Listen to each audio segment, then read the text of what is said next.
Hey, how's it going? Today we are gonna play some games with Raging Bolt.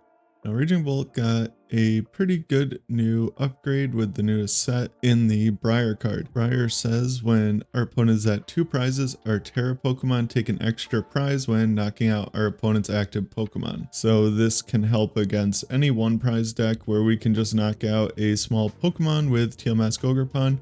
The only thing is we just have to kind of prepare for it by having an energy or 2 preloaded on our Teal Mask. Now another debate lately is whether to play Sandy Shocks or Slitherwing. I am still unsure which one is better. The Sandy Shocks is nice because you can attack with it without having to use a Sada, whereas the Slitherwing you need 2 fighting to do meaningful damage, but the Slitherwing knocks out Terrapagos and Iron Thorns and things like that, whereas Sandy Shocks is really just for Mimikyu and evolving basics. Now I am opting to still play the 3 Pokemon Catcher, Iron Bundle, and the Prime Catcher. Gust is just really important in the deck right now. We need to be able to knock out a 2 prize Pokemon whenever possible. I also have the 2 Bravery Charm that's really good against decks like Dragapult and Regidrago and even like Miraidon, things like that. It's also good against Dusknoir. We can throw a Bravery Charm on our Radiant Greninja or whatever 1 prize Pokemon we have in play to make it so that they can't be knocked out by a Dusknoir, to allow our opponent to take a 4 prize turn with Briar. Yeah, the rest of the deck is basically how it's been, and yeah, that's the list. Let's get into the games. Alright, this game we are up against Iron Thorns, and our opponent went first and just passed. Them having no energy is pretty good. I just attached to my Ogerpon, and then I use the Pokemon Catcher, or the Pokégear. Should use the Pokégear first, but I wasn't going to use it originally because I can't use Sada, but I decided I should try to see if I get Iono because that would be useful. Now this is where Iron Thorns is particularly strong because I can't do anything because I have no abilities. I just had to manually attach. Now my opponent here has plenty of energy in play and they're going to start attacking.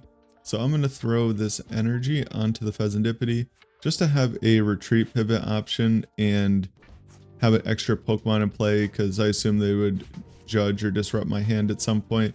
Just only having 1 Pokemon in play could be pretty bad. I get really lucky here and they whiff the tool to retreat. Now I have a couple options. I could just attach to the active and pass, but I opt to switch and attach to the Ogerpon because that's going to be who I am attacking with. I could have vesseled here to grab a couple grass energy out of the deck to kind of increase my odds of top decking something, but I don't know.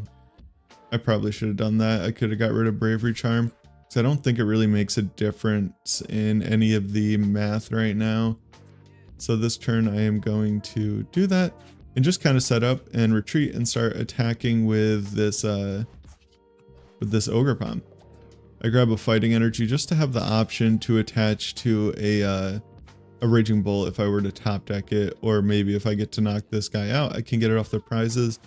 And this match is actually going like my opponent kind of stumbled, but as far as our setup goes, it is going a lot worse than the match typically goes. I think normally we have at least something to like a Raging Bolt to kind of like start building up for big damage, and then maybe eventually we can get into a Sada, who's just been completely dead drawing.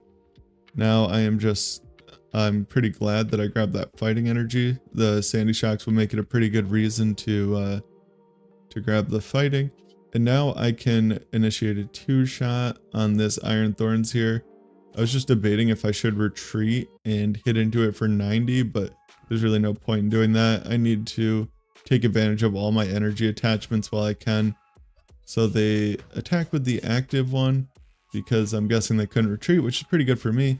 I can just attach another energy from the discard pile and hit into this for 120 with the second attack. Now I could grab 2 grass or a grass and a lightning. I have to grab 2 grass because I can grab this Ogerpon and start loading that up again next turn. I also bench the Iron Bundle. My thought was that they're going to attack with the fresh guy and I want to have access to their bench. I probably shouldn't have benched that though. I should have just held on to it for now. That was a mistake. And those 2 prizes were completely perfect. Sada and Nest Ball can let me get into a pretty good spot in this game here. Now they knock out my guy. I gotta promote the Teal Mask Ogerpon here because that's the only thing that can tank a hit, and I don't want them to be able to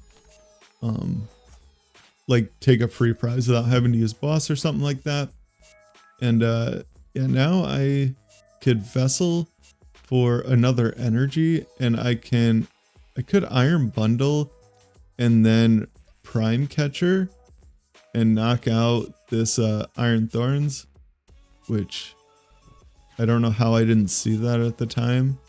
I think my thought was I'm trying to build up more energy in play, but I definitely should have popped the Iron Bundle and Prime Catchered this Iron Thorns and Vesseled the grass away for a fighting energy. But yeah, now I can build up a good amount of energy in play, and I can do that play this turn. If my opponent had bossed up the Iron Bundle, they would have been in a much better spot. They would have guaranteed had a damaged Pokemon on the bench to knock out. But now I am going to remove the bundle, and kind of, if they don't flip a Hammerheads or something like that, I'm going to win the game. Unless they can boss up this benched Raging Bolt and stick it in the active and hope that I whiff a Lightning Energy, because I have enough energy in play to knock out any of their guys. And that's kind of why it was important to knock out the damaged Iron Thorns first, so that I could keep enough energy in play to just one-shot another Iron Thorns for the next turn. And they yeah, they don't end up getting the Pokemon Catcher or Crushing Hammer, whatever we're looking for, and I do end up winning that game. Definitely could have played better that game. I kind of counted myself out with how bad the start was, but just kind of stuck around, and yeah, we managed to pull it out. Alright, so this game we are up against a Lost Box Radiant Charizard Koraidon EX kind of a build, and I won the coin flip, chose to go second, which ended up being pretty good because my opponent gets off to a really slow start, probably because they can't play a supporter, and they switch into the Koraidon. I'm not too sure why they did that. I don't know if they thought that they were against Miraidon or something. That's like the only thing I can think of as to why they would want to put a 2-prizer in the active rather than like something that could be knocked out by Iron Hands, maybe. But either way, I'm going to Nest Ball for a Squawkabilly here. This hand is kind of awkward because I prized 2 Sada, and yeah, it just leads to kind of a weird situation where I almost need 2 Sada for 2 energy to be able to get this knockout pretty easily. So that's why I end up squawking away the Sada out of my hand instead of trying to mill an energy or something off PokéStop, because I kind of need a Sada for 2 here. Now I think I have pretty good odds of doing that. Now I can grab the Teal Mask and yeah, use the PokéStop. Now I get another Vessel. That's not really ideal. I'm just trying to think of the sequence to do all this stuff without messing it up, and the other Vessel allows me to be able to Vessel away the grass and then get into another grass, and now I can concealed cards away one of the fighting energies. So getting the stretcher is pretty good. I can grab the Raging Bolt out of my deck, and as long as I hit one of the Pokégears, I can Sada for 2, which is going to allow me to take the first 2 prizes, but it's going to leave me with no energy in play, which is not the greatest. I kind of filled my bench, but I don't think I really had any choice. I needed to use Squawk to make anything happen. I needed Greninja to discard the energy, and yeah, maybe I could have just knocked on Greninja off the first Nest Ball and ripped the PokéStop first, but on the very slim chances that I were to like discard Greninja off of it, that would make it immediately so that I would have a lower chance of attacking, so I have no guaranteed way to discard one of the energy. But yeah, we end up taking the first 2 prizes, which is going to put us in a really good spot for this game. They do play Radiant Charizard. I think we saw Millet off of the PokéStop. That makes this matchup particularly hard. It's Lost Zone. They usually play a lot of Lost Vacuums, so they can get rid of our Bravery Charms, and then they can win pretty quickly. But with Briar now being a card in the format, they have to take 2 prizes this turn, whereas in the past they could take 2 prizes when we're at 3 prizes, which is a pretty like big bonus. With Briar, it's going to give us a lot better chances of winning a match like this. Now I just used the Ogerpon in the Greninja before the Pokégear to increase the odds that I hit a Sada off of the Pokégear. I don't use the PokéStop first because there's not very many. There's one Sada in my deck, and my deck was like pretty thin at that point.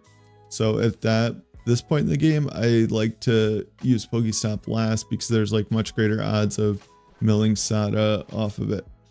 Yeah, I just Pal Pad back in the double Sada to ensure that we can get energy for the rest of the game, and I just threw out one Pokemon Catcher and figure if I get a heads, I'll knock out a Comfy because that's going to mess with their setup a lot more than anything else.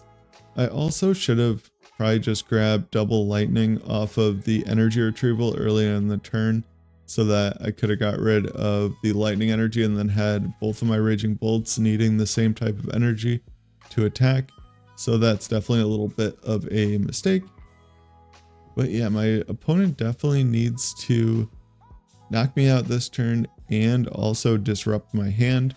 If they play 2 Roxanne, that would put them in a pretty decent spot because they have one in the loss zone already, which is not great for them. Because if we keep this hand, we just win. I just take one more knockout next turn and then Briar and knock out one of these bench Pokemon like Manaphy or Comfy with the Ogerpon. But one other problem with this board state right now too, and my resources, is only having one Ogerpon is going to make it really hard to guarantee that I can have an Ogerpon ready to attack next turn. I had to discard an Energy Retrieval earlier in the game, so this is my last one. And I only have one Night Stretcher left, and I think my my last Grass Energy is prized. So, they do get the Lost Vacuum, so they are going to take 2 prizes, so they do have a chance to win this game.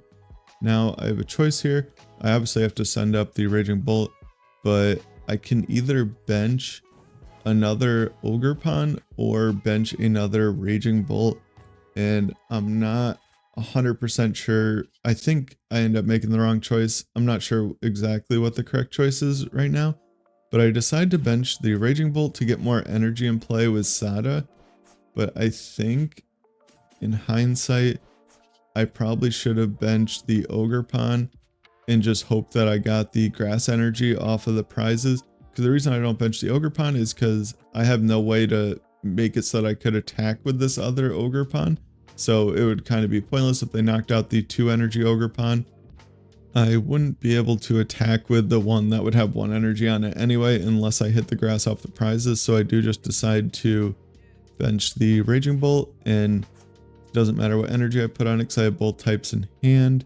And now I can just knock out this Charizard and yeah, hope that they don't have the foresight to bring up my Ogerpon and knock it out, because that would not be great. I can get rid of the fightings off both Raging Bolts, and I kind of have to get rid of one grass off the Ogerpon just in case.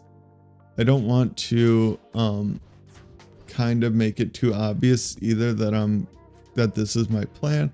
If I don't remove even 1 energy from the Ogerpon, it's going to be like blatantly obvious that I have Briar in hand and I have the whole play set up, which is probably not the best way to play the game, because I don't know, mind games aren't really the best thing in Pokemon, but I do find that little things like this kind of work. And now I'm like, I don't have to use a Sada to attack with any of my Pokemon either, which is a nice bonus. And I do hit the grass off the prizes, so that makes it so I probably should have wow, just had to completely lost my train of thought.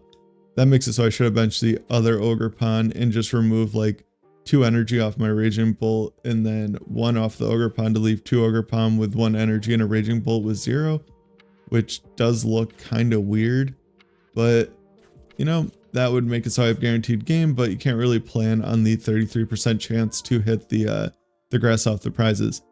Now this is like how these matchups were basically unwinnable before. You see how easy it is for my opponent to just stream Radiant Charizard back to back to back, and they had no problem just getting another one out. And they do hit the boss off the Pokégear and decide not to use it. That made me kind of nervous. I figured that that was their plan, but since they did not knock out my Ogerpon, they forgot about Briar, it seems. I can use it and take 2 prizes and actually win this game. Without Briar, I think almost guaranteed would have lost the game. They might have had one, they might have been out of super odds, I mean, but you can't really plan on that against Lost Box. They usually play 4, and I think that they were down 3. And they also had their other attackers there. They're like Koraidon that does 280, so who knows what else is in the deck to one-shot my guy. Yeah, nope. That was the first time I actually got to use Briar in any of the decks that I've played with it, which was pretty cool. So I definitely wanted to show that matchup. And it also shows how these like one prize matchups are like horrendous for Raging Bolt. Like we really need them to stumble. If they had just taken 2 prizes 1 turn earlier, there was no way that we could have won the game unless they put a 2 prize Pokemon in play for us to knock out before the Briar turn. I don't know. But yeah, that's Raging Bolt. I think it's in a pretty good spot. In the first game, I thought both the games were kind of interesting because they were really down to the wire there. Had like slow starts, but I thought that the end game was rather interesting. And the first game just shows that Iron Thorns really sucks, and I don't know how people win games with that deck, to be honest. Like, I think I threw 2 separate times, like just completely threw the game twice and still managed to win that one. So that was kind of cool. I definitely could have played that better, but it's kind of a problem where I think that I am completely out of a game. So I kind of check out and just autopilot decisions on the off chance that they like start missing attacks in the middle of the game or something like that. And, end up pulling it out. But yeah, that's Raging Bolt. I know a lot of people are hating on it right now, but I think it's just a great, like straightforward, simple deck that applies a lot of pressure and really just puts your opponent on a clock. And if they stumble at all, it's probably going to win the game. And there's a lot to be said for a deck that is really straightforward and kind of, you can't really make, there's a minimal amount of misplays that you can make with this deck. As you can see, I made actually like a ton and didn't really get punished for any of them. And that's probably one of the coolest parts about the deck, and probably also one of the worst parts about the deck. But yeah, I don't know. It depends if you're playing it or playing against it. But yeah, like or dislike, comment, and subscribe, and have a good one.